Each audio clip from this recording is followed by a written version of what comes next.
अस्य श्री आदित्यकवचस्तोत्र महामन्त्रस्य अगस्त्यो भगवान् ऋषिः अनुष्टुप् छन्दः आदित्यो देवता घृणीये बीजम् सूर्यगुं शक्तिः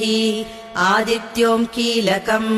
मम आदित्यप्रसादसिद्ध्यर्थे स्तोत्रमन्त्रं जपे विनियोगः। घृणिः पातु शिरोदेशं सूर्यः पातु ललाटकम्